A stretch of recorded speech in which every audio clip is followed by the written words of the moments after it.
elles ne m'ont jamais regardé le col. Et à un moment, je leur ai dit, mais pardon, hein, je vous pose la question, mais du coup, vous regardez pas le col? Et elle me dit, oh mon Dieu, mais non, pourquoi vous voulez qu'on fasse ça? Eh ben, je sais pas, hein, nous en France, en fait, c'est limite le premier truc qu'on ferait quand on arrive tous les mois. Eh ben, bonjour Marine, je suis ravie de t'accueillir dans cet épisode de podcast. Est-ce que tu voudrais commencer par te présenter? Oui, ben, bien sûr, bonjour. Alors, donc, je m'appelle Marine, je suis expatriée en Finlande depuis 2 ans maintenant. Voilà, je suis actuellement en congé maternité jusqu'à fin mai, donc 9 mois. Et ensuite, c'est mon compagnon qui sera en congé paternité pendant les 3 prochains mois, puisque en Finlande, on a la chance de pouvoir être un an avec nos bébés. Voilà. Un sujet dont on pourrait aussi parler pendant des Oui, heures, le oui, congé effectivement. maternité. Exactement, il y a beaucoup de choses à dire. Donc toi, pour résumer, tu as eu un premier accouchement en France et ton deuxième accouchement en Finlande. Donc tu vas pouvoir nous parler un petit peu de ces différences de pratiques d'un pays à l'autre, de ce que tu as vécu en France, de la différence avec la Finlande. Est-ce que tu peux justement, par rapport à ton premier accouchement, déjà me dire quand tu as été enceinte, est-ce que tu avais un projet de naissance et quelle était ta vision de l'accouchement? Est-ce que tu avais cette vision archi-médicalisée qu'on a en France ou est-ce que tu avais quand même déjà un peu cheminé vers un accouchement, on va dire, un peu moins médicalisé? Alors, j'avais déjà cheminé. En fait, quand je suis tombée enceinte, mon objectif était assez clair, c'était d'accoucher sans péridurale, même si tout le monde me prenait pour une folle. Je voulais vraiment avoir un accouchement le plus naturel possible. J'aurais souhaité avoir un accouchement dans l'eau, par exemple, ou peu importe. En fait, j'avais vraiment l'objectif d'accoucher comme ça. D'ailleurs, tout au long de ma grossesse, je n'ai jamais envisagé autrement. Alors, je pense que je me mettais des œillères un peu parce que du coup, j'ai genre vraiment occulté tout le côté ultra médicalisé tant ça me faisait peur. J'avais beaucoup plus peur de ça finalement. Et donc, je suis allée dans une maternité qui a la réputation d'être un peu plus à l'écoute des femmes. Et puis non, en fait, finalement, je me suis rendu compte avec le temps que malheureusement, ça n'a pas été le cas pour moi.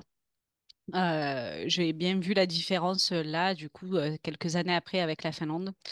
Ne serait-ce qu'à partir du suivi. Donc en France, ben, on se laisse un peu faire. En fait, j'ai l'impression que la première grossesse aussi, tu as un petit peu des peurs, tu sais pas où tu vas. Donc ben, allez, allez-y. Donc les touchés vaginaux, on va dire qu'on ne te demande pas si tu le veux ou pas. Hein, c'est juste direct pendant chaque rendez-vous tous les mois avec la gynéco. Donc, en fait, ça m'a pas paru étrange sur le coup parce que juste c'était comme ça, tu vois.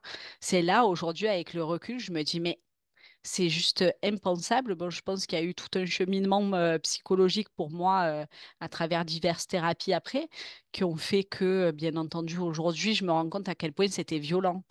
Mais sur le moment, bah, tu es dedans et tu te rends pas vraiment compte. Et en fait, t'as pas d'autre choix aussi, j'ai l'impression, tu vois. En tout cas, j'étais pas au courant s'il y en avait d'autres à cette époque-là. Donc, ma grossesse s'est très bien passée. J'ai eu zéro problème.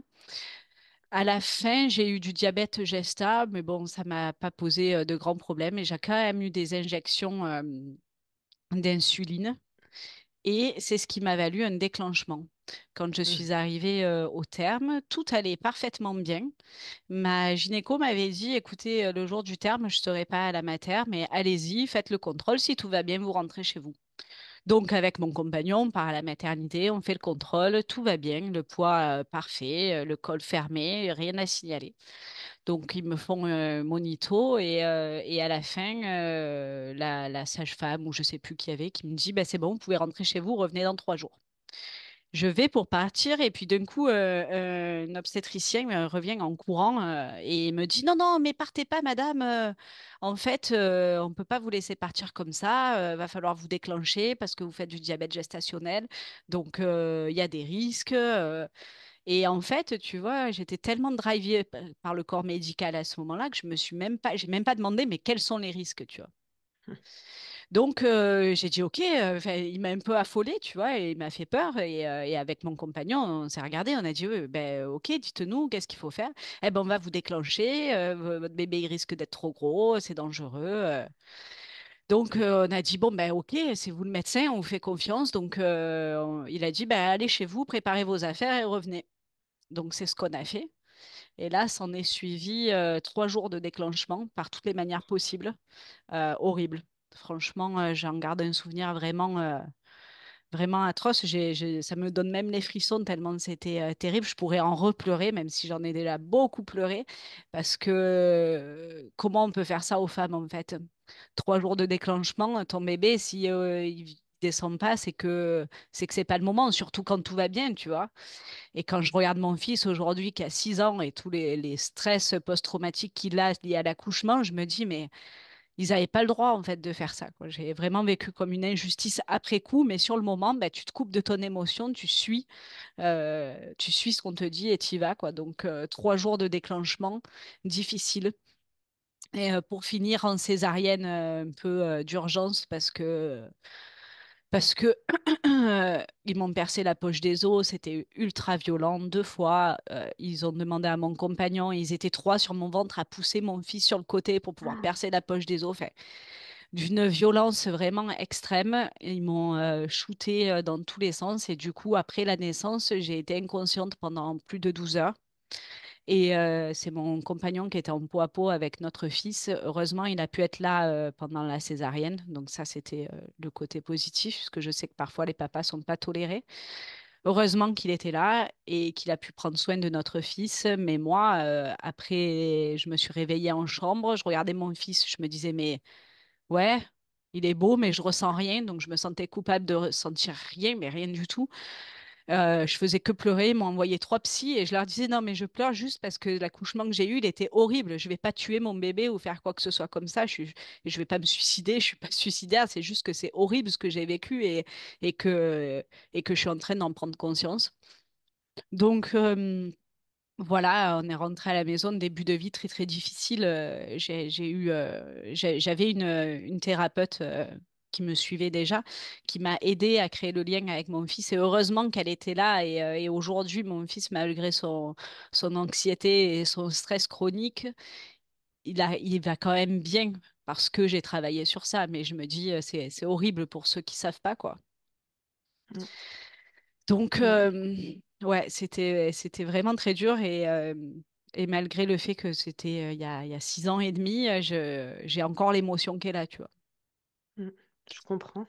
Ouais. C'est ouais, quand on t'écoute, enfin moi ça me fait monter la colère parce que je me dis putain, il y avait rien qui justifiait ce déclenchement puisque Non, on a failli te laisser partir. C'est juste ce médecin qui là a fait preuve de je sais pas d'un ego ou de on ne sait pas quoi ouais, qui s'est dit allez hop celle-là on la garde et puis voilà qui ont finalement pourri la fin de ta grossesse et complètement fait que tu as eu un accouchement traumatique pour rien du tout. ouais, ouais, c'est ça. Surtout que je me dis aujourd'hui, putain, mais en fait, enfin, le gars, il voulait qu'on lui paye ses vacances, quoi. Tu vois? Enfin, Ouais. c'est malheureux de se dire ça, mais je vois pas autre chose parce qu'il y avait zéro risque. Il m'annonçait un bébé de 3,5 kg, tu vois, à l'écho, donc Mm. il était pas trop gros non plus. Mm. Oui, il y avait Donc, rien. C'est il y avait juste rien, parce il y qu'il y avait a un rien. moment, t'as allumé une alarme, entre guillemets, parce que tu avais du diabète, mais juste petite précision pour ceux qui nous écoutent, un diabète bien régulé ne justifie absolument pas un déclenchement.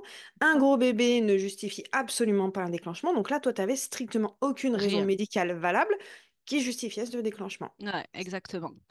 Et étant dans la peur et tu sais, voilà, tu te sens vulnérable en fait enceinte quelque part. Quand le corps médical te dit ça, c'est difficile de dire non. Mm. Oui, et puis Non, surtout pour un premier, voilà, on n'a exact. pas l'expérience, on n'a pas la confiance. On fait totalement confiance à l'équipe médicale en se disant, bah, s'ils me disent qu'il faut me déclencher, il y a sûrement il y a sûrement une part de vérité qui fait qu'on se pose même pas de questions. Et je pense Non, que c'est ça. il y a de nombreuses femmes, moi aussi j'ai été déclenchée, alors j'ai eu un déclenchement avec du recul, je me rends compte que j'ai échappé effectivement au pire, mais pareil, moi on m'avait déclenché parce que j'avais dépassé le terme de 2 jours. Et ben Ouais. avec du recul, je me dis, mais pourquoi on n'a pas laissé foutu la paix à mon bébé, il serait venu quand il avait envie en fait. Ben Mais ouais.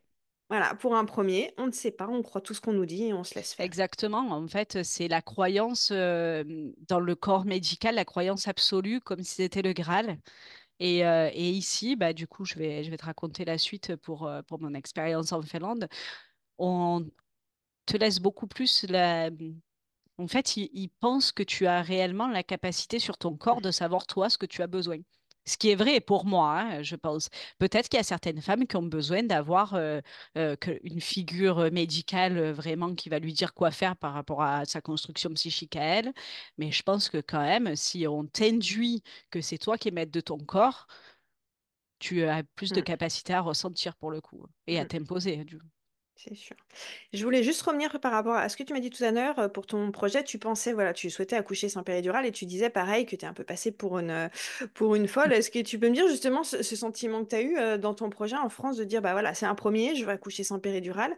Comment tu t'es sentie accompagnée aussi bien par l'entourage que le corps médical dans ton projet? Alors, mon obstétricienne, elle était assez open sur ça. Elle m'a dit, vous êtes sûr? C'est rigolo, tous les gens qui disent ça. Vous êtes sûr? Oui, je suis sûre. En tout cas, j'aimerais. Et j'étais pas fermée à avoir péridurale si c'était nécessaire. Mais j'ai dit, je vais faire de mon mieux en fait comme ça. Donc c'était voilà, la réaction des gens, c'était ah bon, t'es sûre? Mais pourquoi? Pourquoi t'infliger ça alors que tu peux, ben, en gros, tu peux avoir quelque chose qui t'enlève la douleur et il a fallu que j'explique à pas mal de gens qu'en fait, oui, ça enlève la douleur, mais ça crée des problèmes aussi à ton enfant et à ton corps. Et bon, ben, si on peut éviter les médicaments, ce n'est que mieux dans l'absolu. On est fait pour accoucher sans ça. Donc, j'ai pas eu de refus frontal. La sage-femme qui m'a suivie aussi, elle était assez open sur ça. J'ai eu de la chance d'être écoutée. Il y a personne qui a été vraiment fermé, même si au premier abord, ils m'ont tous dit, mais en fait, mais pourquoi, mais n'importe quoi, quelle est cette idée, d'où ça sort et compagnie. Mais vu qu'ils ont l'habitude que je suis un peu illuminée, bon, disons Ça, que, c'est ouais, mais passé. je me suis pas laissée démonter par les personnes autour, mais Mm, c'est vraiment étrange qu'on te dise, t'es sûr? mm. Ça te remet en doute, en fait, hein? Ah oui, bah oui, c'est sûr, parce que quand tout le monde te dit, mais t'es sûr de toi, test, tu dis, ouais, mais pourquoi les gens ils me disent ça? Ouais, Peut-être c'est ça, qu'effectivement, je suis exact. en train de me planter, quoi. Ouais. Et est-ce qu'en Finlande, il y a cette même, on va dire, cette même mentalité autour de la péridurale? Ah bah non, Ouais. non, pas du tout. C'est incroyable en fait ici. Ici, quand t'es enceinte, t'as pas de déjà t'as pas de rendez-vous anesthésiste ou au cas où ou quoi que ce soit. On te parle quasiment pas de l'accouchement. Euh, Si tu poses des questions, bien entendu, tu peux être accompagné. Moi, je leur ai expliqué que bah, ce deuxième bébé était un bébé surprise. Et que du coup, pourquoi je voulais pas de deuxième enfant? Principalement parce que mon accouchement avait été très trop traumatique. Donc du coup, ça me faisait très très peur. Donc ils m'ont dit, bah, pas de problème, si vous avez peur, on va vous mettre en lien avec des personnes avec qui vous allez pouvoir en discuter. À aucun moment, ils vont te dire, mais du coup, vous voulez la péridurale, vous la voulez pas, quel est votre projet de naissance? Et ils te posent pas la question tout simplement parce que pour eux, chaque femme est différente et qu'ils verront le jour J sur place, mais ils partent du principe que tout le monde accouche sans péridurale et de manière naturelle. Et Ok. ensuite, sur place à la maternité, s'il y a des complications, si tu le souhaites, à ce moment-là, on prend des décisions. Mais avant, en amont, il y a zéro décision qui sont prises au niveau médical, en fait. C'est tout le Mm, monde doit pouvoir donner naissance naturellement, en fait. Voilà. mm. Donc j'imagine en Finlande, quand tu veux accoucher sans péridurale, tu trouves beaucoup plus finalement de témoignages, de soutien, d'encouragement Ah ben, qui vont dans le sens, complètement. quoi. Mais Ouais. personne ne te parle de la péridurale. Genre, c'est vraiment, euh, c'est exceptionnel la péridurale. Ils Mm, t'en parlent pas, tu vois. Comme je te mm. disais, tu vois pas d'anesthésiste avant, donc personne ne l'envisage. Ok. Si tu la veux, tu peux, mais c'est pas envisagé Ouais. d'emblée comme chez nous, où Mm, ça va être d'emblée. C'est limite en France, il faut se battre pour dire que tu ne la veux pas. mm. Ici, c'est l'inverse. Tu vois, ils te disent que vraiment, l'idéal, c'est de pas la prendre, quoi. Voilà. Ok. Mm, Bien sûr, elle est là, mais avant ça, ils vont te faire passer par le gaz, ils vont te faire des exercices, ils vont te faire des acupressions, ils vont te faire tout pour éviter la péridurale. C'est vraiment, c'est limite toi qui insistes si vraiment tu la veux. mm. Ouais, c'est pas la première intention ou comme en France, c'est limite d'emblée, de toute manière, t'accoucheras avec une péri, point. Ah ouais, non. Là, c'est la Ouais. dernière presque, je dirais, Mm, hein. Ouais. ouais. Est-ce que tu as un ordre d'idée du taux de péridurale en Finlande? Pas du tout. Pas du tout. Bon, faudrait aller Non. chercher l'info, ça doit être intéressant. Ah ouais, c'est vrai, Ouais. je me suis pas du tout renseignée sur ça. Et j'imagine aussi que toute l'éducation des femmes et puis bah, aussi des hommes depuis tout petit, bah, c'est pas la même vision de l'accouchement que nous on a en France. Parce que nous en France, c'est vraiment depuis toute petite cette vision hyper médicalisée. C'est le médecin qui nous accouche, on va se laisser faire, c'est un acte médical, donc on est vraiment conditionné à ça. J'imagine qu'en Finlande, l'éducation générale autour de l'accouchement n'est pas la même. Parce que pour que les femmes arrivent à se dire j'ai confiance en moi et en mon corps et que je vais y arriver, il y a déjà tout ce travail finalement qui est fait dès la petite enfance. Ah, bien sûr, c'est empowerment ici, hein, tu sais, je sais pas si tu as déjà entendu parler du sisu, c'est l'esprit finlandais, en fait, c'est un truc vraiment d'ici, c'est un peu de la résilience, tu vois, c'est des gens qui vivent dans le côté très nature, c'est très civilisé, hein, attention, mais en fait, ils font confiance à leur corps. On est dans un pays où on a un climat très très rude. Les bébés font la sieste dehors par Mm. -20 degrés tous les jours, hein. Tu vois des poussettes dehors, c'est tout à fait normal. C'est une culture qu'on n'a pas et donc du coup, c'est une sorte de force intérieure qu'ont les gens ici et qui fait qu'ils grandissent avec ça et avec le fait qu'ils sont en totale capacité de leur corps.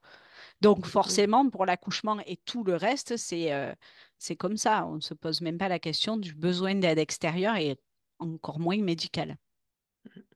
Et du coup, en parlant de médical, quel a été ton suivi pendant ta grossesse? Quels sont les examens obligatoires? Enfin voilà, par rapport à la France, vu que tu as connu les deux, Mm. quelle est la différence? Alors, ici, déjà, je vais commencer par quand j'ai appris ma grossesse. Euh, j'ai appris ma grossesse avec bon, ben, un test urinaire. Et puis, je me suis dit, mais je fais quoi du coup? Parce que bon, donc j'en ai parlé à mon travail.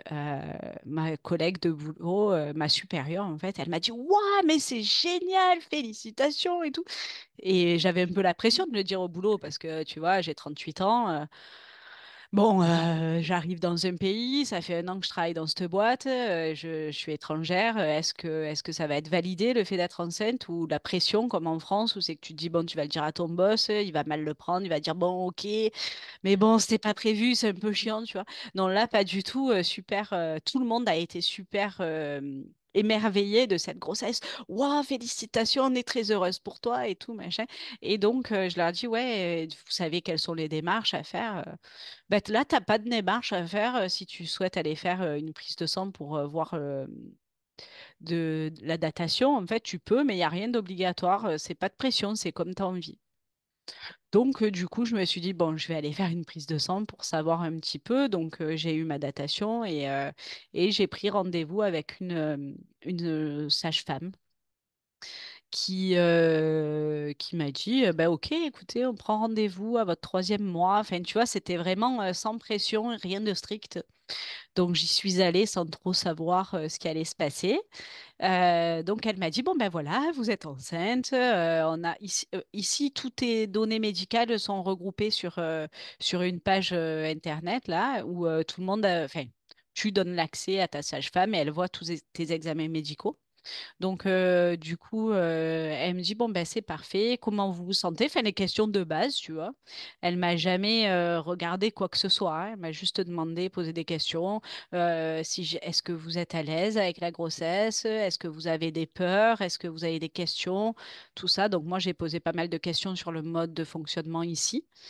Mais c'est tout, en fait, hein, on n'est pas allé plus loin. Elle m'a dit, bon, bah, ok, bah, écoutez, on se revoit dans je sais plus combien de semaines, mais je crois qu'en tout, j'ai eu 6 rendez-vous, tu vois, pendant toute la grossesse. Donc, c'est beaucoup moins qu'en France où c'est que c'est ultra régulier tous les mois. Il faut suivre la taille du ventre, le ci, le là. Alors là, ils te mesurent rien, ils regardent rien et presque que toi, en tant que Française, ça te stresse, tu sais. Tu te dis, attends, mais ils ont rien checké de voir si j'allais bien, si tout va bien et tout. Ben non, en fait. Et c'est ça tout le long de la grossesse. C'est-à-dire qu'à chaque rendez-vous, elles ne m'ont jamais regardé le col. Et à un moment, je leur ai dit, mais pardon, hein, je vous pose la question, mais du coup, vous regardez pas le code? Et elle me dit, oh mon Dieu, mais non, pourquoi vous voulez qu'on fasse ça? Eh ben, je sais pas, hein, nous en France, en fait, c'est limite le premier truc qu'on ferait quand on arrive tous les mois. Elle me dit, mais non, pas du tout, vraiment. Et puis même si vous me demandiez de le faire, je vous dirais non. Elle me dit, au seul moment où on va vous le faire, ça va être à la maternité. Et encore, c'est vraiment pour checker si c'est nécessaire et que ça prend du temps. Mais sinon, jamais de la vie, on vous regarde le col. Et là, tu Ouais. tombes de 10 étages parce que tu te dis, ah bon, mais ok. Je me souviens pour mon fils. En France, mon compagnon, il me disait, bon, allez, toutes les heures, il tapait à la porte, il rentrait, il disait, allez, mettez les poings sous les fesses. Et hop, il me mettait le bras pour aller regarder. Et mon compagnon, il me disait, ouais, c'est un peu limite de venir comme ça. Et j'ai dit, ouais, ben, ça fait 3 jours que c'est comme ça, donc j'ai l'habitude que toutes les 2 heures, ils viennent regarder le col sans. Ils ne te posent pas la question. Ils te disent juste, mets tes pouces, tes poings sous les fesses et voilà. Alors qu'ici, à aucun moment, enfin, il n'y a rien d'invasif. Donc c'était assez génial En fait, ils te font confiance, tu vois. Et ensuite, on a fait quelques prises de sang avec je me rappelle plus exactement ce qu'ils ont checké, mais on va dire tout. Ah oui, ils ont checké un peu tous les trucs habituels, tu vois, sur les maladies potentielles de la maman, en fait. Et moi, je suis allée, donc je suis tombée enceinte début novembre, et en décembre, on avait prévu d'aller en France. Donc, du coup, avec mon fils, que tous les deux, on a pris l'avion pour descendre en France une semaine. Et c'était la période où je devais faire la prise de sang pour la trisomie, je crois. Donc, malheureusement, j'ai pas pu la faire en Finlande. Donc, il a fallu que je la fasse en France. C'était à ce moment-là, il y avait un moment précis. Donc, je leur ai dit, bon, ben, écoutez, OK, je ferai le check en France. Donc, j'avais pris rendez-vous avec mon médecin de famille. Et quand je suis arrivée, elle m'a dit, oh là là, mais là, vous vous mettez au régime direct, hein, parce que vous avez fait du diabète Gesta. Donc là, il faut faire attention et tout. J'aurais dit, non, mais attendez, ça fait un an que je suis pas venue en France. C'est Noël. Comment te dire déjà, je peux pas boire de vin ni manger de foie gras. Je vais pas me mettre au régime maintenant, quoi. Elle me dit, oui, mais c'est très dangereux pour votre enfant et tout. J'ai dit, ouais, ouais, ok. Donc elle Et en m'a donné. Finlande, on t'avait rien dit par rapport à ton Ben diabète? non, rien du tout. Ils m'avaient dit, on fera une check au moment venu pour voir si vous n'avez pas un trop gros taux de sucre dans le sang, mais c'est tout. Puisque c'était hormonal, le diabète Gesta, donc Mm. du coup, ils m'ont dit, on fera une check au moment venu, mais pour le moment, c'est pas nécessaire, quoi. Donc, du coup, elle m'a noté la prise de sang pour le truc de la trisomie et elle m'a mis la glycémie à jeun. Et j'ai dit, non, mais me la faites pas là, ça sert à rien, je vais pas la faire. Elle me dit, si, si, il faut la faire, c'est super important. Je dis, non, mais je vais pas la faire. Je suis en vacances en France, je mange trop. Dans tous les cas, ma glycémie, elle sera pas bonne. Enfin, réfléchissez 3 secondes. Donc, bon, elle me l'a quand même noté, donc je ne l'ai pas fait. En revenant en Finlande, je ne sais plus à quelle période de la grossesse, si c'est nécessaire, je pourrais donner des dates s'il y en a qui sont intéressés, puisque j'ai tout le carnet de suivi. Mais on a fait une première prise de sang avec la glycémie, bah, un peu comme en France, là, le liquide que tu bois. Ouais. Et en fait, je n'avais pas fait de diabète Gesta. Ils ont rechecké une deuxième fois quelques semaines après. Et pareil, pas de diabète Gesta. Donc, dans tous les cas, il m'avait dit, vous n'avez pas pris un poids exorbitant, vous n'êtes pas à risque, vous n'êtes pas obèse. Donc, du coup, tu vois, il n'y a pas de risque cardiovasculaire ou il n'y a pas de risque pour le bébé. A priori, même si j'avais eu fait du diabète, je suis pas sûre qu'il se serait Mm. penché réellement dessus, quoi. Ouais. Ouais, quand on t'écoute parler, on a l'impression qu'ils sont vachement plus zen en Finlande. Il y a moins Ah cette ouais, pression médicale qui, oh là là, faut tout vérifier, tout checker, faites tel et tel test. Là-bas, c'est un peu plus, ok, tout se passe bien et puis on vous laisse voilà. tranquille, quoi. Si Mm. vraiment tu as un problème, à ce moment-là, attention, ils sont vraiment. Moi, j'ai eu de la hypertension, je crois. Non, c'est pas hypertension.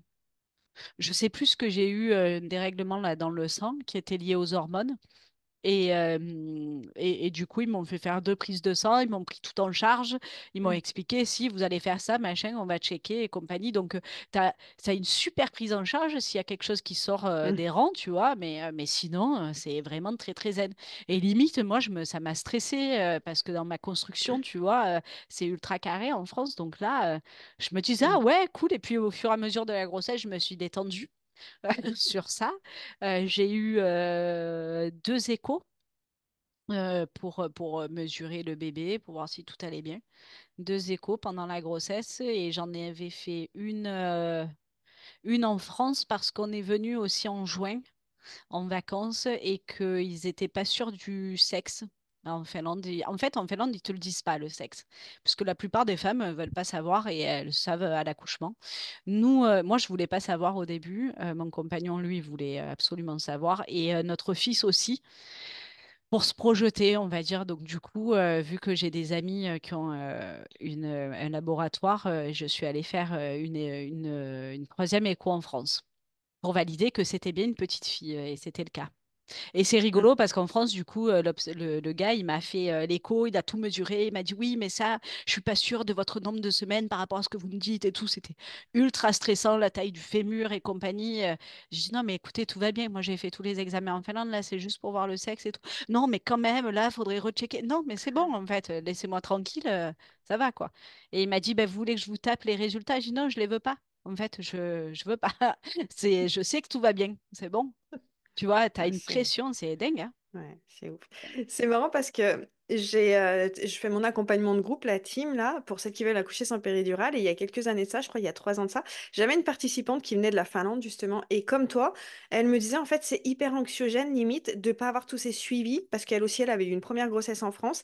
Et là, elle disait, mais on me dit rien, j'ai pas d'examen, il n'y a pas de test du diabète, on mesure pas, il n'y a pas de tout ça. Et alors, elle disait qu'il y avait un côté, bah, effectivement, moins de pression, mais elle se rendait compte qu'elle était tellement construite avec cette Conditionné, idée, bah ouais. voilà, conditionnée à il faut tout surveiller, qu'elle disait, mais en fait, là-bas, bah là, ils parlent pas de la péridurale, il n'y a pas de rendez-vous anesthésiste, il n'y a pas tout ça. Et limite, elle était perdue parce que ça lui faisait trop bizarre, quoi. Donc, c'est Mais- fou, c'est vraiment deux salles, deux ambiances, quoi. Ah ouais, là, on est vraiment aux antipodes l'un de l'autre, hein. Ça, c'est incroyable. Mm. Incroyable. Et j'avais une question, est-ce que vous avez, comme en France, une date précise d'accouchement ou c'est plus une fourchette voilà, une période d'accouchement? Alors, ils te donnent une date, mais ils te disent, bon, bah, cette date, c'est la date par rapport à ce qu'on a calculé, mais vous pouvez accoucher, ils te disent entre 15 jours avant et 15 jours après, quoi. S'il n'y a pas pas de pression. Ce bébé vient, quand il vient, on sait que ce sera, Ouais. moi, c'était la date le 1er août, donc ils m'ont dit, comptez entre le 15 juillet et le 15 août. Ah oui, c'est large. Ouais, ouais, c'est large, C'est ouais. large. 15 Bah, jours après. ouais, bah, j'ai accouché le Ouais. 13 août, hein. Ah oui, ah Voilà. oui, oui. Donc effectivement, en France, t'es prévu le 1er août, le 5 au plus tard, t'es déclenché de toute manière. Exact, ouais. Ben Ouais. non, ils m'ont pas Ok. déclenché. Et justement, est-ce qu'aussi en Finlande, il y a cette culture du déclenchement? Parce que maintenant, on sait qu'en France, une femme, pour pas être déclenchée, il faut vraiment qu'elle passe entre les gouttes. Est-ce en Finlande, il y a aussi ce stress de dire, oh là là, je vais être déclenchée à la fin de ma grossesse? Sans raison. Enfin, Ben alors, au bout de 15 jours, ils te déclenchent. oui, 15 jours quand Voilà. même. Ouais, Voilà, ouais, 15 ouais. jours. Non, pas avant. Donc, du Ouais. coup, non, il n'y a pas de pression, hein, c'est vraiment. Mais même moi, ça me mettait la pression, tu vois, parce que, bon, en plus, tout le long de la grossesse, j'avais dit, je veux accoucher n'importe quel jour, mais pas le 13 août. Parce que c'était le jour de la rentrée des classes de mon fils qui commence l'école ici à 6 ans. Donc, c'était la première rentrée, tu vois. Donc, je voulais être là. Donc, mais je me disais, oh, ça va, le 1er août, c'est ma DPA, ça va être large, je n'aurais pas accouché le 13 août. Donc, dans ma tête, c'était ça. Bon, bien sûr, j'ai accouché le 13 août. Elle a dû entendre ça toute la grossesse. Ah, le 13, c'est pas mal, je vais arriver ce jour-là. Donc, en fait, dans ma tête, je me suis dit, bon, ben, moi, je veux pas de déclenchement. Je leur ai dit, je veux pas de déclenchement. Ils m'ont dit, ouais, il n'y a pas de raison de déclencher de toute façon, donc vous inquiétez pas et tout. J'ai dit, non, mais je leur avais expliqué mon accouchement pour mon fils qui avait été traumatique. On en a beaucoup parlé. On a eu des temps de parole avec des sages-femmes qui m'ont expliqué comment ça se passait ici et tout le monde m'a dit la même chose. Ils m'ont dit, mais vous savez, ici, c'est en fonction de chaque femme, donc pas de pression. Vous, on verra au cas par cas, au moment venu, si c'est nécessaire. L'équipe médicale est là, mais si vous n'en avez pas besoin, il y aura, enfin, il y aura pas de nécessité d'être accompagné médicalement. C'est vraiment euh, à chaque femme, on ne peut pas prévoir en avance, donc on ne le prévoit pas. Je précise quand même que j'ai pris une doula qui était ma responsable au boulot, qui était doula, parce que je me suis dit, si mon compagnon ne peut pas être là pour X raison, qu'il doit rester avec mon fils, vu que je parle pas finnois, Je parle que anglais, je sais pas, ça me rassurait d'avoir quelqu'un qui comprenne l'anglais, que je comprenne, parce que parfois il y en a qui parlent anglais et, avec un accent particulier, donc je comprends pas forcément. Donc ça me rassurait de la voir. Donc elle aussi, elle a été là en me disant, non mais oh, j'hallucine ce que tu me racontes sur la France, quoi. C'est incroyable. C'est incroyable, quoi. Quand je Mm. leur dis que c'était la pression de leur dire au boulot par rapport aux répercussions que ça peut avoir, alors qu'ici c'était Mm. normal, tu vois, les femmes, elles ont des enfants et c'est la priorité, les enfants, donc c'est OK Mm. pour tout le monde. Donc elle aussi m'avait confortée dans le fait que, bah, t'inquiète pas, mais pourquoi ça, tu te mets la pression comme ça sur l'accouchement et tout ça va, tu sais, on va pas te déclencher, ton bébé, il viendra, tout est parfait, tu es parfaite pour être sa mère, ton bébé est là, c'est le tien et enfin, tu vois, vraiment, il t'encourage à être cette maman sûre de soi et sûre que son bébé, il est... Tu vois, à la limite, en France, on t'enlève ça. C'est presque ton bébé, c'est pas le tien, c'est celui du corps Mm. médical, t'as pas de pouvoir dessus. Alors que là, ils te disent vraiment, tu vois, c'est vraiment toi qui es maître de ton corps, de ton enfant, et c'est toi qui va pouvoir choisir la voie par laquelle tu vas accoucher, et il n'y a pas de stress, quoi. Mm. Pour en revenir à la doula, justement, alors une doula, c'est une accompagnante à la naissance qui peut être présente pendant la grossesse et pendant l'accouchement. En France, il y en a, mais elles sont mal vues et elles ont très rarement le droit d'aller dans les salles d'accouchement. Quelle est justement en Finlande cette politique avec les doulas? Est-ce qu'elles sont bien acceptées? Elles peuvent être présentes à l'accouchement? Elles ont quelle place finalement dans la grossesse? Ah, elles ont une super place. Tout le monde connaît les doulas. En France, quand j'en ai parlé, il n'y a pas grand monde qui connaît, en définitive. Euh, Ici, c'est vraiment la maternité, ils te la proposent. Ah Tu vois, ouais. ils te disent, moi j'ai visité la maternité. Genre 2 semaines ou 3 semaines avant d'accoucher. Et ils m'ont dit, est-ce que vous avez pu avoir une doula? Est-ce que vous en voulez une avec vous et tout, machin. Et je leur ai dit, non, bah, c'est bon, j'en ai une. Elle va venir à l'accouchement si je le souhaite. Je l'avais prévu, mais finalement, elle n'est pas venue parce que ça s'est fait sans et c'était très bien aussi. Mais eux, ils te proposent une doula. Donc oui, elles ont toute leur place, ouais. Ouais.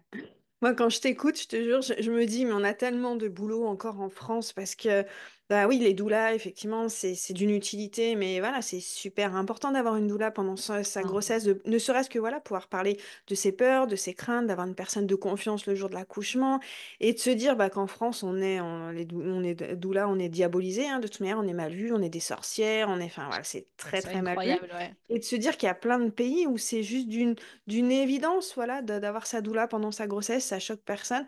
Ça aussi, je pense que tout ça, du début à la fin, finalement, ça doit t'enlever une pression, une Ah peur, ben. un stress qui en France est permanent finalement.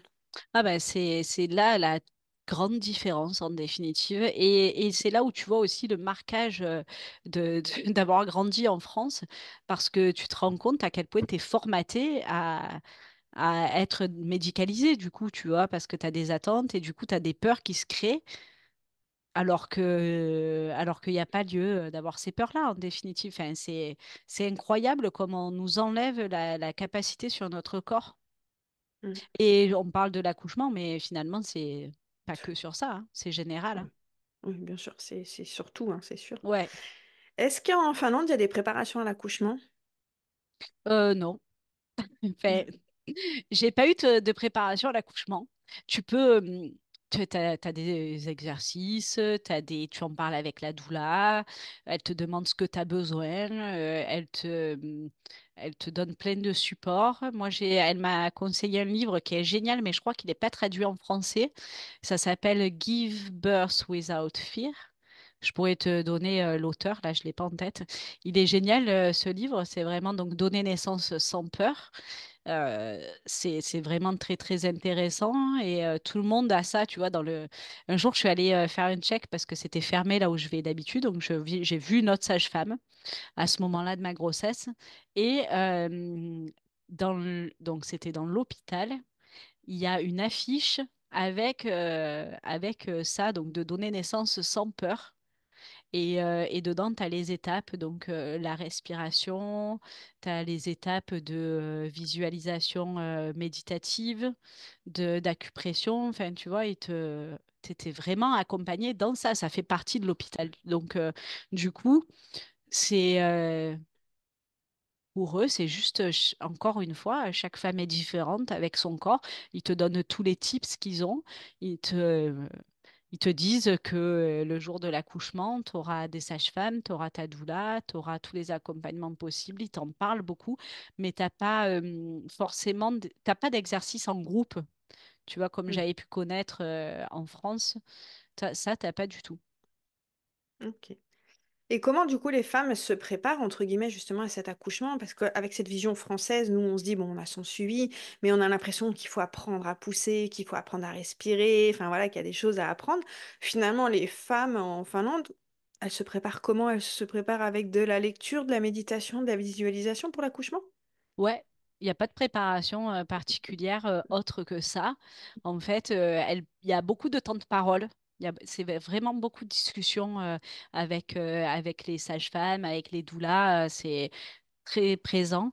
Ma doula m'avait proposé de me faire des exercices avec elle pour détendre le dos, pour ouvrir le bassin, etc.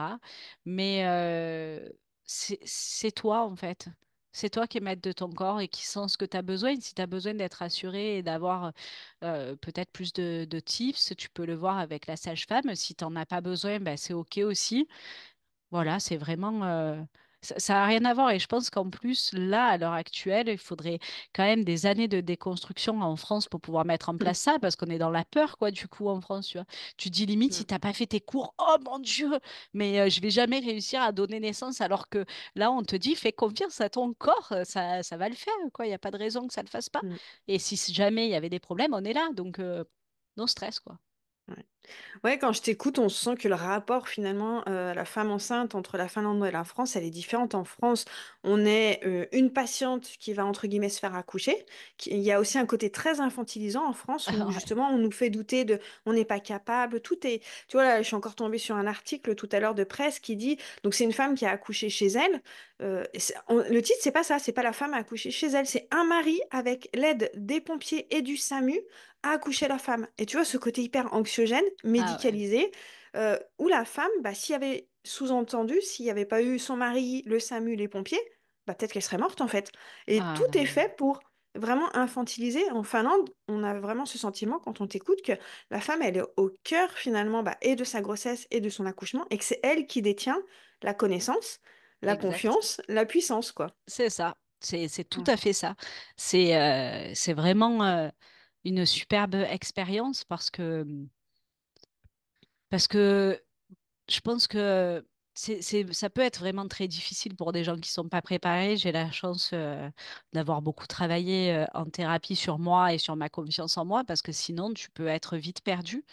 Et en fait, ma démarche là, aujourd'hui, avec le podcast, et entre autres, puisque j'en ai fait aujourd'hui aussi mon travail, c'est vraiment de redonner le pouvoir à chacun, en fait, aux femmes, parce que c'est mon histoire, mais aux hommes aussi, parce ils peuvent être aussi dans des cas comme ça parfois, mais juste de se dire que on est les meilleurs pour sentir notre corps, on peut se faire confiance. C'est nous qui habitons notre corps, c'est pas quelqu'un d'autre en fait. Donc c'est tout à fait logique que de vivre un accouchement, une grossesse comme ça, tu vois, et même toute ta vie en définitive, de faire confiance à ton ressenti.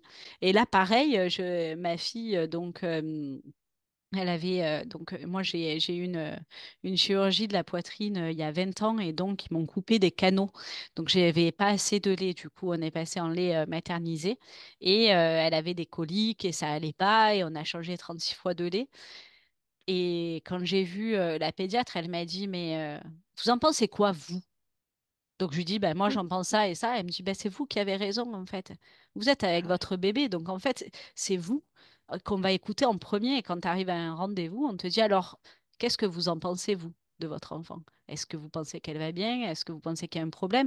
Est-ce que vous pensez qu'il y a une allergie aux protéines de lait, au lactose ou quoi? Suivez votre instinct. Vous êtes sa maman. C'est vous qui avez en priorité le meilleur avis sur son état en fait.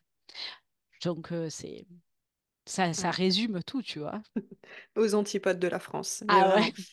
En fait, quand je t'écoute, je me dis, mais avec un parcours de grossesse comme ça et après un postnatal où tu es autant valorisé, je pense que ça doit tellement avoir un impact aussi finalement sur ce lien d'attachement avec son bébé, Ah ouais. sur notre rôle de mère, sur tout ça. Enfin, moi, c'est pareil, j'ai vécu un accouchement hyper médicalisé, un postnatal très compliqué où j'avais l'impression de pas savoir m'occuper de mon bébé. Limite, je Ouais. l'aimais pas, ce bébé. Mm, À aucun moment, j'ai croisé la route d'un soignant qui m'a dit, fais-toi confiance. C'est mm. toujours, attends, on va te dire quoi faire et obéis Exact. sagement à ce qu'on te dit. C'est Ouais. ouf, hein? C'est dingue. Jamais j'aurais pu enregistrer un podcast à 2 mois et demi de vie de mon fils, tu vois. Alors que là, pour ma fille, et ça se voit sur elle, tu vois, elle est 100 fois plus sereine que lui, hein. Bah, de toute manière, oui, je pense qu'effectivement, déjà tout ce stress qu'on a, nous, en France, pendant la grossesse. En fait, souvent, j'ai l'impression que dans la grossesse, il y a toujours un signal d'alarme qui s'allume. Si c'est pas pour le diabète, c'est la prise de poids de la femme. Si c'est pas la prise de poids de la femme, c'est la prise du poids du bébé. Soit il s'est pas mis tête en bas assez tôt. Enfin, il y a toujours Ah, il quelque y a chose toujours qui un fait en truc, ouais. France où elles se disent, ouh là là, ça y est, il y a une catastrophe. Ouh là là, ça y est, qu'est-ce qui va se C'est passer? ça. Et Ça a d'ailleurs, forcément un impact sur le stress de la femme de l'enfant, eh bien, et bien du sûr, bébé. c'est clair. Mm. D'ailleurs, j'ai oublié de te préciser, mais du coup, ils te pèsent jamais pendant la grossesse, hein. Ah ouais. Donc, ils te disent, je leur dis, mais vous allez me peser un jour? Ben non, mais pourquoi vous voulez qu'on vous pèse? Ben non, je sais pas, en France, on nous pèse et c'est attention, on prend pas de poids et tout. Et Un j'ai kilo dit, par mois. c'est ça. Et j'ai dit là, d'ailleurs, quand je suis allée en France en décembre, mon médecin il m'a dit, attention, pas de prise de poids, blablabla. Ici, ils te pèsent pas. Si tu veux, ils te pèsent. Ils m'ont dit, bah, si vous voulez, on vous pèse, hein. Bah, ouais, bon, non, en fait, c'est bon, du coup, tu vois, ça te. Ouais. Mais pareil, ça, tu vois, ils te checkent pas, en fait. Bon, bien sûr, elle me dit, bien sûr, si vous vous sentez gonflé, si on voit vos chevilles gonflées ou si on voit qu'il y a une anomalie, on prendra en charge. Mais bon, là, enfin, vous êtes dynamique, il y a pas de raison, quoi. Ils voudraient faire une syncope, les soignants en Finlande, s'ils voyaient comment ça se passe en France. Ah, c'est clair. Et d'ailleurs, quand tu leur expliques ça, ils sont horrifiés parfois. Pareil pour les bébés, quand tu leur dis, ben, en France, ben, ils commencent la garderie, la crèche à 2 mois et demi, 3 mois, les bébés, hein. Mm. Ici, aucune crèche, enfin une garderie, du coup, prend des enfants avant 1 an. Oui, parce que vous avez un congé qui fait que vous Ouais, pouvez rester à la maison pendant un an. c'est ça. Et encore, dans la région où je suis, qui est très croyante, c'est rare qu'on mette les enfants à 1 an. En général, c'est vers 2, 3 ans, tu vois. Mais Ouais. avant 1 an, de toute façon, personne ne te les prend. Donc, Ça aussi, c'est un impact sur, bah, ne serait-ce que le taux de l'allaitement. Les femmes qui veulent allaiter, ben, elles savent bien qu'elles ont sûr. un an. Si elles ont envie d'allaiter longtemps, elles ont un an. Nous, en France, ben, elles allaitent un mois, puis elles commencent déjà à sevrer parce qu'elles se disent, oh là là, je vais reprendre de boulot C'est dans ça, un donc c'est mois, le machin. stress. Pour les Mm. nuits, c'est le stress parce que du Les coup, nuits. il faut que ton bébé il Mm. dorme. Enfin, il y a une grosse, grosse pression, hein. Ouais, ouais. Du coup, tu me disais, donc là, pour ton deuxième accouchement, tu as eu une césarienne. Ouais. C'est quand même aussi voilà, une opération, quelque chose d'assez difficile. Enfin, ça peut être difficile à vivre. Comment est-ce que tu l'as vécu, cette césarienne en Finlande? Ah, alors là, rien à voir avec ce que j'ai vécu en France, bien entendu. En Finlande, donc du coup, j'ai commencé à avoir des contractions assez régulières le soir. C'était un mardi soir, je crois. Donc du coup, bon ben, j'ai mon chéri qui me dit bon ben là, attends, faut qu'on y aille quand même et tout. Bon, ok. Donc j'étais un peu déçue puisque le lendemain c'était la rentrée scolaire donc de mon fils. Donc j'ai dit bon ben ok. Donc on a mené mon fils chez mon frère qui habite pas loin. On a de la chance et on est parti à l'hôpital. Et en arrivant là-bas, elles m'ont fait un check monito. Elles m'ont dit, bon, ben ok, on va regarder le col. Est-ce que vous êtes prête? Est-ce que c'est ok pour vous? Enfin, tu vois, tu as vraiment tout un truc autour de ça. Elle parlait pas très bien anglais, la première personne que j'ai vue. Donc, elle m'a juste dit, oui, vous êtes sûre? Alors, avant de te toucher, ils te touchent, ils te mettent la main sur la jambe, puis sur la cuisse. Tu vois, ils y vont vraiment en douceur pour te dire, voilà, je vais y aller. Là, je vais entrer et tout. Je vais aller regarder le col. Est-ce que c'est bon? Ils te valident genre 15 fois avant de le faire. Et puis, moi, j'avais les contractions. J'avais envie de dire, mais vas-y, c'est bon, tu vois, c'est le moment, tu peux y aller. T'as pas besoin, c'est bon. Je t'ai dit oui une fois. Bon, mais je trouve ça super prévenant, c'est génial. Donc elle m'a dit, bah oui, donc là, vous êtes dilaté, vous avez des contractions régulières, donc on va aller en salle de naissance. Là, je suis arrivée, des bougies de partout, une grande baignoire, vraiment. On est rentré, j'ai regardé mon chéri, je me suis dit, bah, on est à l'hôtel, quoi. Vraiment, il faisait super bon. Elle m'a dit, est-ce que vous voulez prendre un bain? Je lui ai dit que oui. Donc, elle m'a rempli la baignoire, elle m'a fait tester la température. Elle m'a dit, alors, qu'est-ce que vous voulez manger? Ah ouais. Et j'ai dit, ben là, j'ai pas faim. Et vous, monsieur, vous voulez manger quelque chose? Et il a dit, ben ouais, allez, pourquoi pas. Bon, ben, alors, je peux vous proposer ça, et ça, et ça, et ça, ok. Donc, je vais vous amener ça. Et est-ce que vous voulez un thé, une tisane, un verre d'eau, d'un coca? Qu'est-ce que vous voulez boire? Donc, moi, je suis une buveuse d'eau, donc j'ai dit non, mais moi, je veux que de l'eau, ça va, j'ai pas envie de manger. Mais donc, du coup, sachez que durant tout le travail, vous pouvez manger et boire ce que vous voulez, donc n'hésitez pas à nous demander. Ah Alors là, ouais. tu t'es dit, ok, ben alors d'accord, ben, on n'était pas au courant qu'on pouvait manger et boire, tu vois, du moment où tu te sens bien. Elle me dit après, vraiment, si jamais il y a des complications ou autre, on vous dira si vous devez plus boire ou manger, parce que moi j'ai posé la question du coup. Elle me dit, mais là, sans problème, vous pouvez manger et boire ce que vous voulez, comme vous avez envie. Si vous en ressentez le besoin, vous buvez et puis voilà quoi. Donc du coup, on a passé un long moment dans la baignoire. En fait, ils te viennent pas te faire des checks du col tout le temps. Ils te laissent tranquille et tu peux les appeler quand tu veux si tu as besoin. Mais ils viennent pas te voir intempestivement, tu vois, c'est toi qui les appelles. Et donc, ensuite, on est passé. Elle m'a dit, vous avez plusieurs ballons, le ballon cacahuète, le gros ballon, le petit ballon. Vous pouvez vous mettre sur la table, vous pouvez vous mettre au sol, vous pouvez vous mettre allongé sur le côté. Enfin, en fait, en gros, tu fais comme tu as envie, hein. C'est vraiment toi qui drive ton accouchement. Donc, moi, j'ai essayé de me mettre un peu dans tous les sens, dans le sens qui me soulageait le mieux. Mon compagnon a été là pour me faire des pressions, pour m'aider, m'accompagner vraiment dans la dilatation du col. Donc, j'ai dilaté péniblement jusqu'à 10. En fait, au bout de presque une vingtaine d'heures, voyant que la poche ne perçait pas, ils ont dit on va faire venir une obstétricienne pour faire une écho, en fait. Donc, la dame s'est déplacée dans la salle de naissance avec son truc d'écho, tu vois, ils te font pas bouger, toi. Et elle m'a fait l'écho et elle a vu que ma fille, elle avait la tête, donc pas dans le bon sens. Et elle m'a dit, bon, ben là, on va vous faire venir comment ça s'appelle, l'anesthésiste, parce qu'en fait, malheureusement, on va être obligé de faire une césarienne. Donc, je faisais que pleurer. Elle m'a dit, je comprends, c'est difficile. Là, on a poussé au max l'attente, mais là, votre fille, elle descendra plus. C'est pas possible. Vu sa tête, l'orientation, c'est pas possible, mais très, très bienveillant, tu vois. Ils m'ont demandé si j'étais d'accord. Euh, et si c'était OK pour moi. Donc, elle m'a dit l'anesthésiste va venir. Du coup, il est venu. Moi, j'avais très, très peur. Il m'a dit, mais on va respecter au max comme vous voulez. Vous inquiétez pas, ça va être fait dans tant de temps. Parce que là, il y a quelqu'un en salle déjà, donc c'est pas disponible.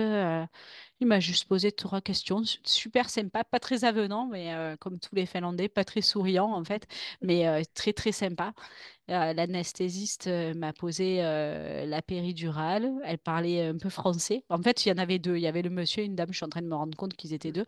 La dame parlait un peu français. Elle m'a dit détendez-vous, ça va aller et tout. Bon, elle m'a mis la péri. Ça s'est très bien passé. Ensuite, on est allé au bloc avec mon compagnon. Enfin, moi, j'y suis allée. Ensuite, il s'est changé. Il nous a rejoints. Et j'avais un peu peur quand même et je tremblais. Et je tremblais parce que j'ai tellement forcé, parce que j'étais dilatée à 10 quand même, tu vois. Donc j'avais fait tout le travail, donc je tremblais, j'étais fatiguée. Et ils étaient là, ils me caressaient l'épaule, ils me disaient, allez, ça va aller, je vais vous mettre l'anesthésiant, ça va vous calmer, ça va calmer les tremblements. Dans votre corps, il va se passer ça et ça va commencer par la jambe, puis ça va aller là. Et puis donc, du coup, ils m'ont vraiment accompagnée. Ils m'ont tout dit, ils étaient super souriants, super bienveillants, tous là autour autour de moi à me dire allez, ça va aller. Alors là, on va faire ça, on va ouvrir, on va prendre votre fille. Et bon, ben ça y est, elle est en super santé. On la nettoie, on vous la porte. Ils me l'ont apporté quasiment de suite. On a fait un câlin tous les trois qui a duré longtemps. Je sais pas combien de temps ça a duré, mais c'était génial. Pendant qu'ils me recousaient, en fait, hein, ils me faisaient des soins. On Ah était oui. tous les trois, mon chéri, notre fille et moi, en haut, quoi, à la tête. Bien sûr, il y avait le Mm. champ. 20 minutes après, je suis allée en salle de récupération, ils appellent ça. Où elle a fait tétée, en fait. Elle a fait la tétée d'accueil. On est resté là un long moment. C'était génial. C'était vraiment génial. J'en garde un super souvenir que pour mon fils, j'en garde un souvenir très, très, très traumatique. Et là, malgré la césarienne, c'était juste top, quoi, de top du top. Ouais, c'est fou parce que quand on t'écoute, effectivement, on sent cette différence. Limite, on a l'impression qu'il y a eu vachement plus de liens qui s'est créé avec ta Ah, fille, qui s'est pas oui, oui, créé oui. avec ton bébé, à ton premier. Ah non, non, non. Avec mon fils, bah, je te dis, pendant 12 heures, j'étais inconsciente, donc je risquais pas de le voir. Et quand je le voyais, je savais pas que c'était mon fils, tu vois. Mm. Et alors que là, tout était tellement doux, tellement doux. Mm. Vraiment, Mm. c'était dans la douceur. J'ai accouché 12 jours après terme et il y a eu zéro pression avant.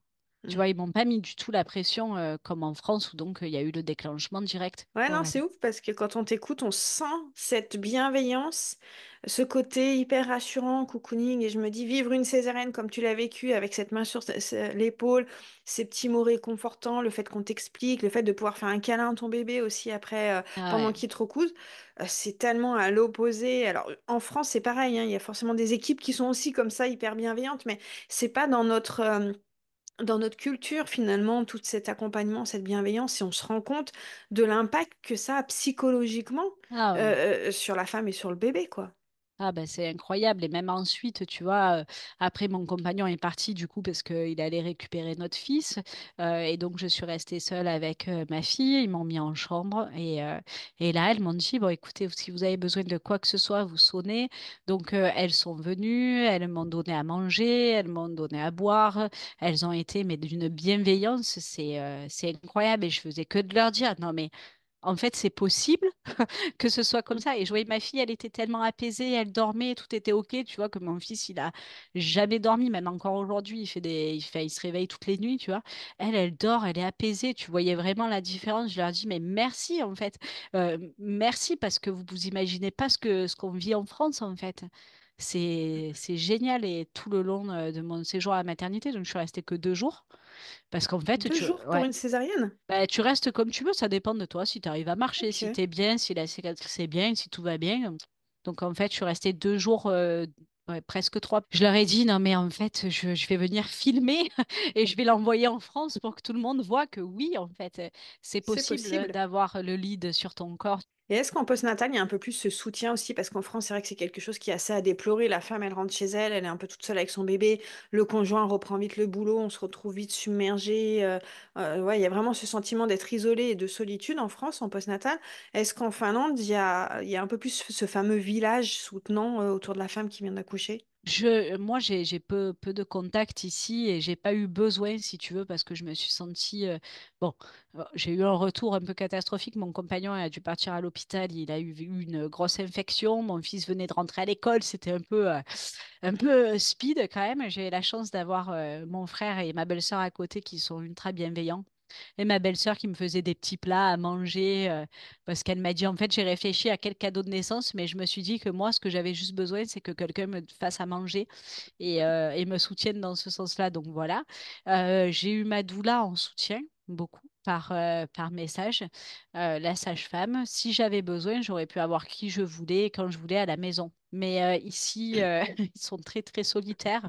Donc, je pense pas que si tu attends un gros soutien autour, tu ne l'as pas. Et je pense que enfin, tu peux demander, mais vu que c'est pas des gens qui parlent beaucoup et qui sont assez solitaires quelque part, mais qu'ils ont cette force intérieure avec cette croyance d'eux-mêmes, du coup, t'as pas besoin de soutien, tu vois, parce que tu as Mm, été construit dans la croyance de ton corps et dans les limites, c'est toi qui les mets, etc. Donc, du coup, il n'y a pas besoin d'avoir autant de choses autour qu'en mm. France, parce qu'en France, on en a besoin parce on l'a manqué, tu vois.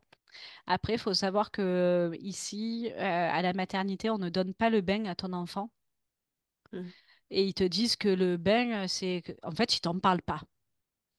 Donc, Ok. du coup, je leur ai dit, mais qu'est-ce que vous recommandez pour laver le bébé? Et ils m'ont dit, oulala, ben, là, les 10 premiers jours, ça sert à rien de laver le corps, quoi, en tout cas. Il faut lui laisser le temps de s'ouvrir, de vivre tranquillement. Donc après, le bain est recommandé une fois par semaine. Bien sûr, on lave le visage et les mains tous les jours, mais le corps, il n'y a vraiment pas de bain. Et j'ai trouvé ça génial parce que c'est un stress aussi Ah oui.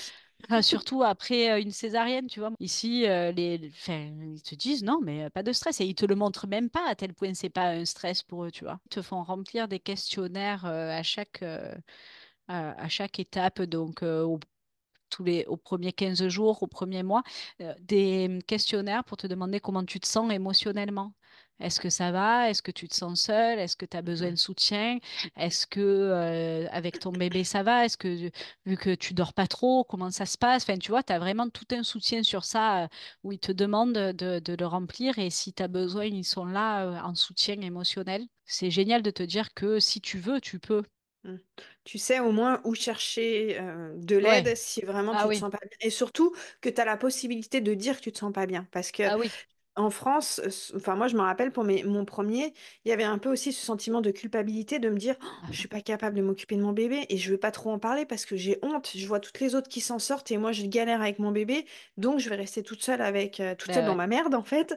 Et c'est Alors, vrai que d'avoir des petites mains tendues, ça doit aider pour ah libérer ben la parole. exactement. Puis du coup, quand tu lis ça, tu te dis que bon ben tu dois pas être la seule si tu vas pas bien, tu vois, parce que si tu Mm, poses des questions comme ça, c'est que ça doit exister. mm, Je me souviens pour mon fils, je me sentais coupable. J'avais l'impression de pas l'aimer et j'avais l'impression qu'il y avait que mm, moi. Alors qu'en fait, après, des mois après, en ayant parlé avec d'autres personnes, il y en a plein qui ont vécu la même chose que moi, mais ça se dit pas. mm. Ça se dit pas de dire que tu regardes ton fils et qu'en fait tu le sens pas ce lien, tu vois. Et c'est humain parfois de pas le sentir selon l'accouchement que tu as eu et c'est OK en fait. Et tu te sens coupable et tu te sens nul et tu te sens sous l'eau. Mm. Mais tout le monde est sous l'eau, mais personne dit qu'il est sous l'eau, tu sais.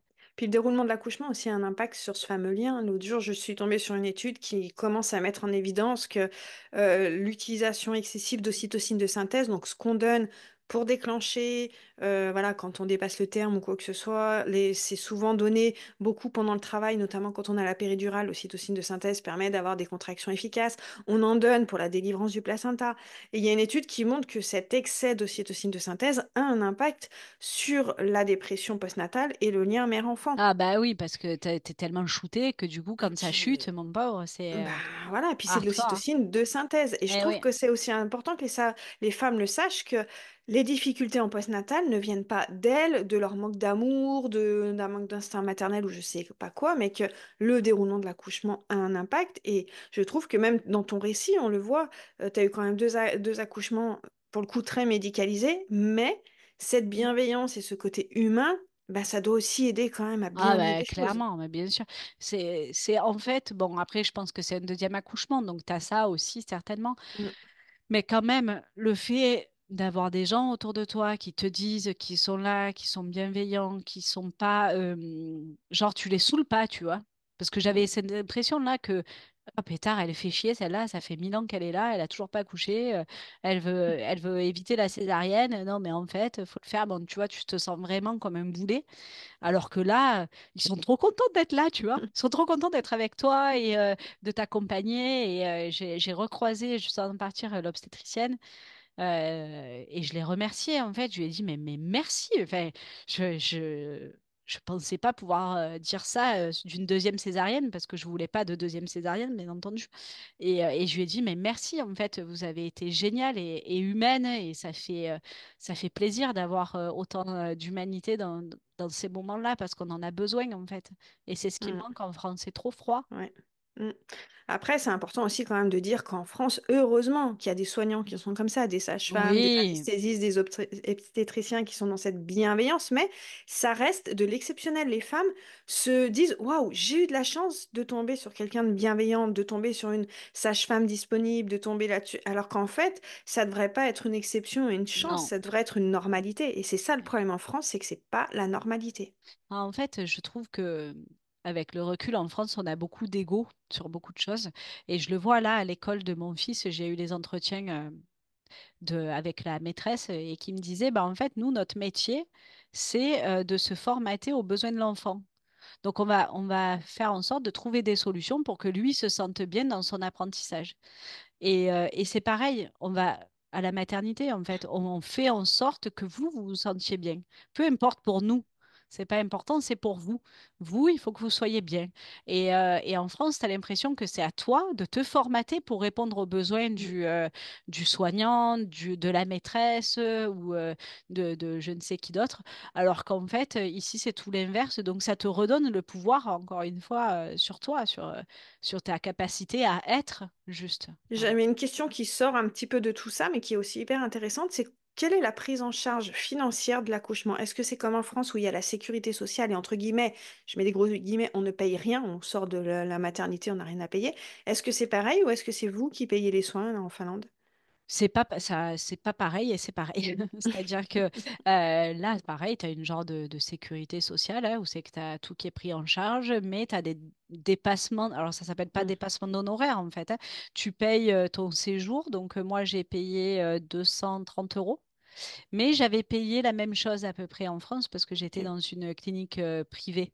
Donc, du coup, avec la prise en charge de la Sécu et de la mutuelle, il restait 230 euros à peu près à ma charge.